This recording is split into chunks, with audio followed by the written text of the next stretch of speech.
Spirit, Holy Spirit, God, you dwell within my heart.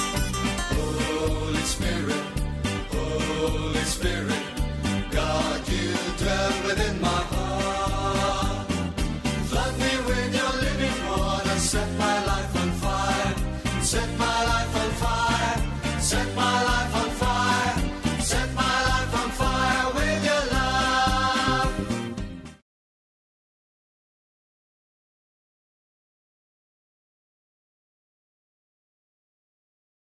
What is interesting is many such things also had happened in the family tree of Jesus.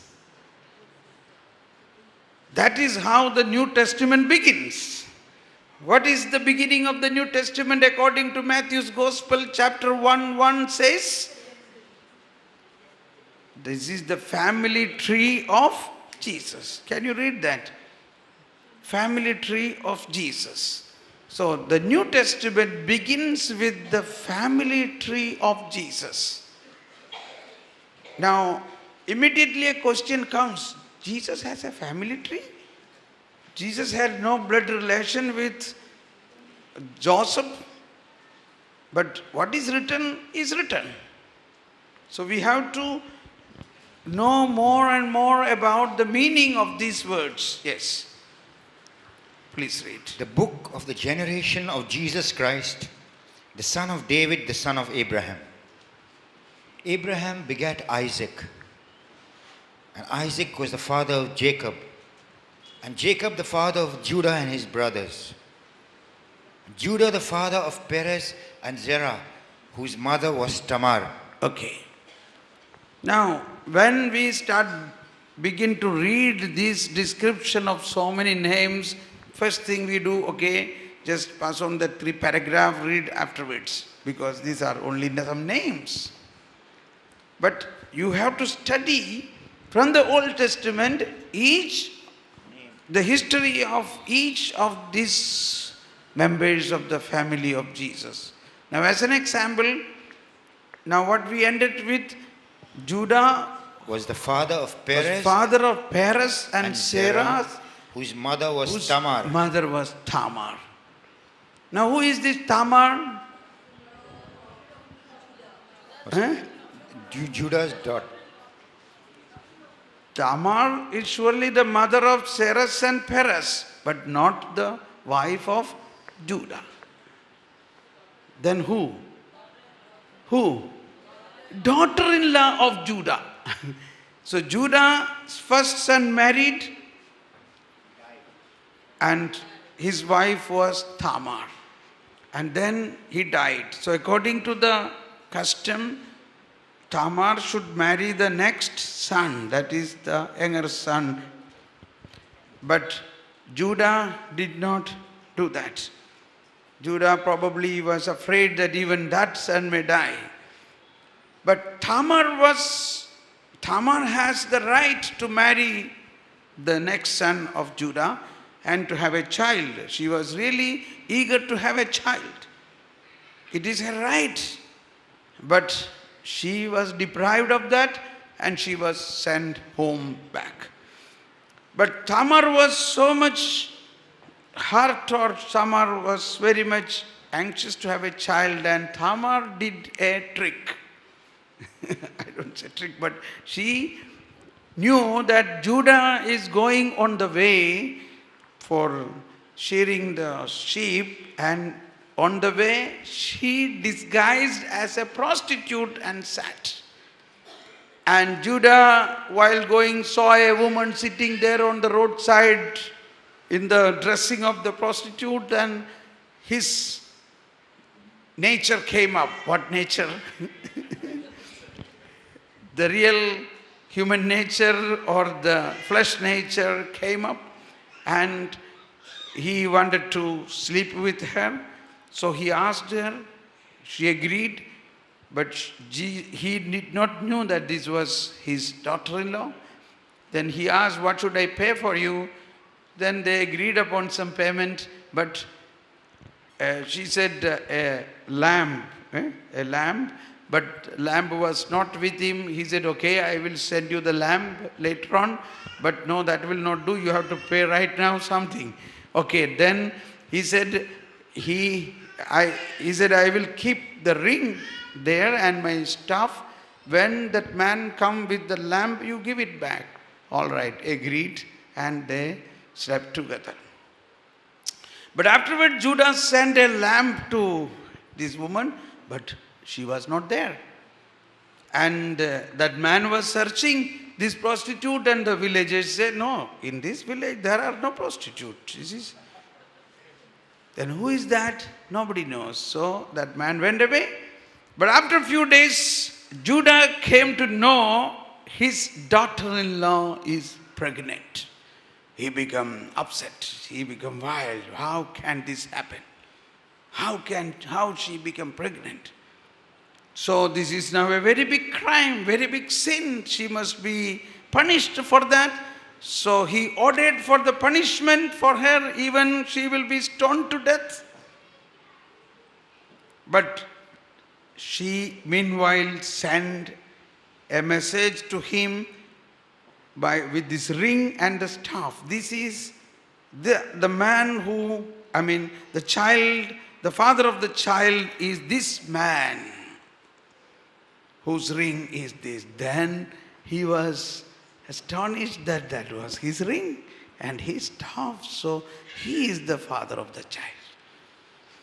So that two children, that they were twins, that is Peras and Seras. Now like that, if you see in the family tree, in the generation of Jesus Christ, you will find many such disordered situations. And there is another case, there was a prostitute called Rahab, and then coming in the history of David, we know the situation of David, and then comes Solomon. So naturally Solomon comes from that David situation, and Solomon, although he was a very wise man, in sex was a big weakness for him, and he had 700 official wives and 300 assistant wives. Great man, we must admire him.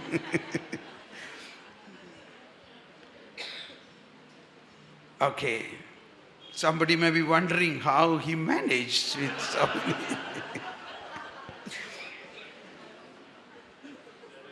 Some people have difficulty to manage with one wife.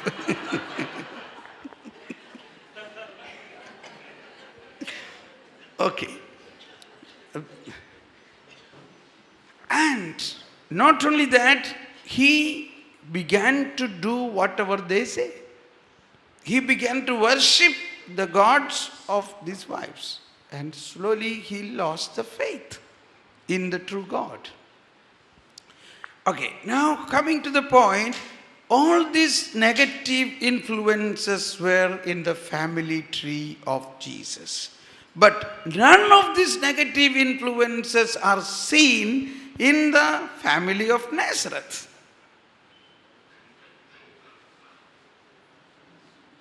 This is how we have to understand the salvation plan of God. So the salvific grace, the salvation plan of God is not only a personal salvation, but also to totally heal, totally disconnect all negative influences from our family, the whole family. Because it is natural that, so this happens through the salvation plan. That's why I say this is a normal working of the Holy Spirit in the normal Christian life. But then why this is not happening?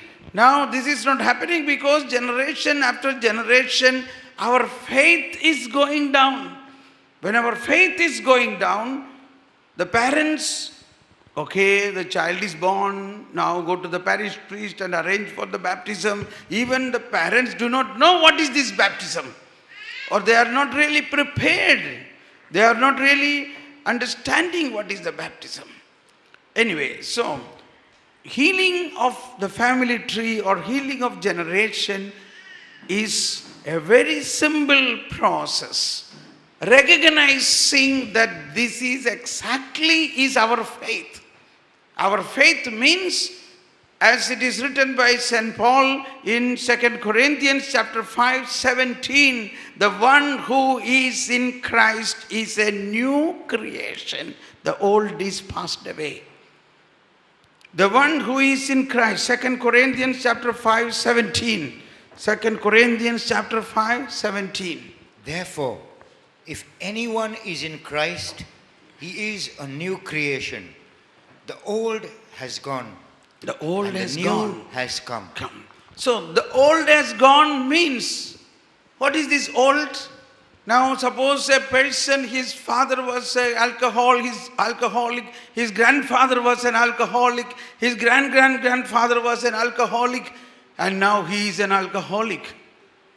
But now if this person really believes in Jesus Christ, all this influence which is dominating in him, which is carrying forward from last many generations, can be disconnected, can be cut off. This cutting off, although when we see it is very easy, just cut off, but it is the work of the Holy Spirit. It is happening through our baptism. In the earlier time, the circumcision was there. This was a physical cutting off of the flesh, representing that the same thing is happening in our baptism, that Christ through his death and resurrection cut off all the negative influences flowing into us from generation after generation. So, we can see specifically some of the negative influences are dominating in us, in our children, then this cutting off or this is not really taken place.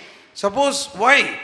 Suppose in one case a father or grandfather was alcoholic or a womanizer and he got a child, he took the child to the church and baptized. Now imagine, even now he is still an alcoholic.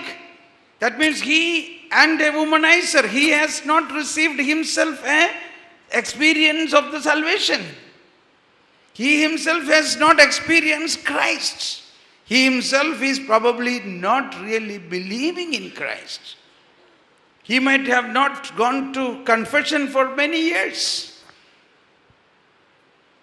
And such a situation, this also continue in the children.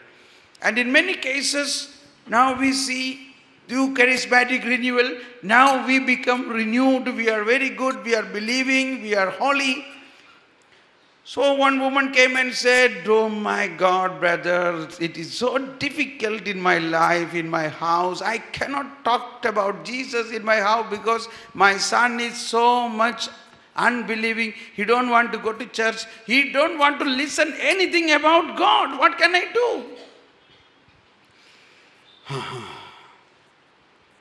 So now I asked her, "What is your age?" "My age is 50. "What is the age of your son?" "He is 30. "Okay. What was your situation when you were 30?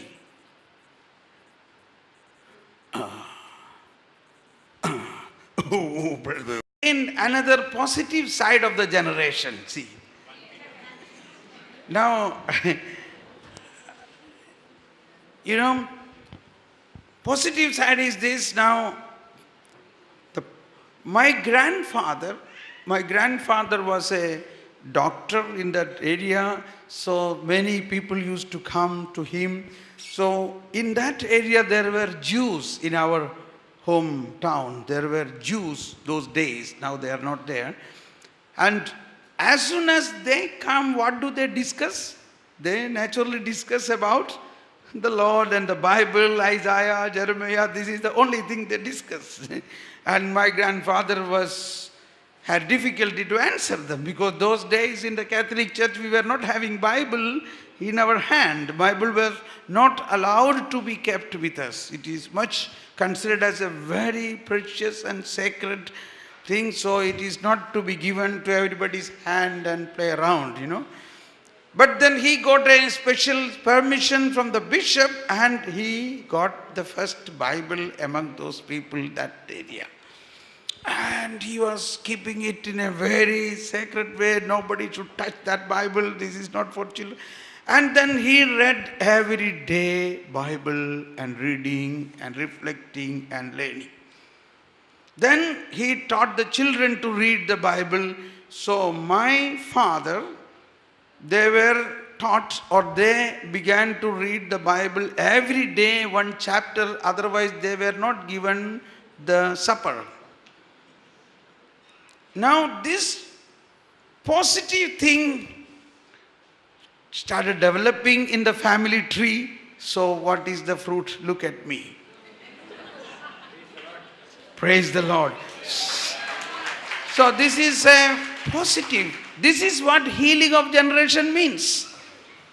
So, okay, before we read Peter, we go to Isaiah chapter 59. In Isaiah chapter 59, 21. Isaiah chapter 59, 21. This is a wonderful scripture point. This is a wonderful explanation. This is a wonderful guidance for all our families. What we should do for our next generation. By telling them nothing may not, of course we should tell them, but more than that, this word of God have to be fulfilled in us. Yes. Isaiah 59:21 says, As for me, this is my covenant with them. This is the covenant with them, says the Lord. Says the Lord. My spirit who is on you. My spirit who is on you. And my words. And my words. That I have put that in your I have mouth. Put in your mouth. Will not depart. Will not depart. From your mouth. From your mouth. Or from the mouths of your or children. Or from the mouths of your children. Or from the mouths of your their descendants. Your descendants. From this time on from and now, forever. Forever. Says the Lord. Says the Lord. See, 2 times it is written, says the Lord. This is the covenant. That the spirit I put in you and the word I put in your mouth will not depart from you, not from your children, that is the next generation, not from your descendants, children's children. Says the Lord, this is a covenant. This covenant we have to recognize. And if we parents, we eat and drink the word of God and the Spirit of God, that will make such a strong transformation in us. And that is not only for us. It automatically transmits to the next generation.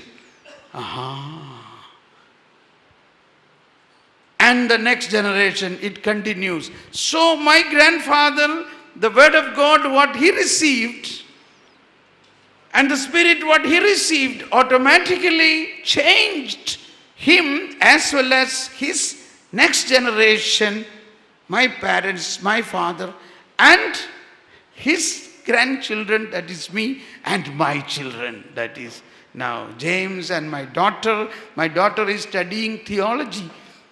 They are married. So husband and wife, they both are studying theology. They are living in Providence.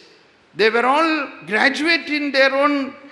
She is a computer graduate. My son-in-law is a business management graduate.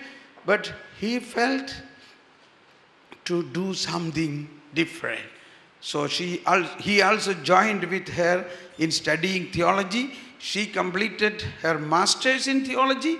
Now she is doing her doctorate in theology. So total it will be 10 years of studies. 10 years. I don't know when James is going to study theology. I don't know. The Lord have to. No, the Lord will do it. His covenant will be fulfilled. His covenant will be fulfilled. So the Lord have to do it. Okay. So, yes, what's the... Don't worry about the negative. When the positive point comes, the negative will disappear. That's what I am telling, positive point. This is the way the generation can be healed. Positive point means positive. How this become positive? How the negative can be removed through positive. So this, now we heard something negative and we heard positive. Now what we should do in our situation? That's what your point. So I understand there is a situation, the ancestors has done something wrong and that is transmitting into the family tree. So now we are one of that member of the family tree, correct? So one of that person has to come to the Lord and eat whom? Jesus. Eat his word, drink his blood. So what will happen in him? The one who is in Christ will become... The one who is in Christ will become what? Why are you delaying to say this? Everybody louder. The one who is in Christ become new creation. Old is passed away. So all this influence of the old is now cut off. Isn't it very simple or not? You may be thinking, oh, I am the only one in the Lord. What good can happen to my family tree? None of them are believing. They are like this, they are like this, they are like this. Don't say that. You may be one person, but you one person become a channel of supernatural power of God, the grace of God to flow into your family tree. So in what is written in Acts chapter 16:31 says, the one who will you believe in Jesus Christ, you and your whole family will be saved. Through you, the whole family can come to the Lord. But you have to believe that you have to be a channel.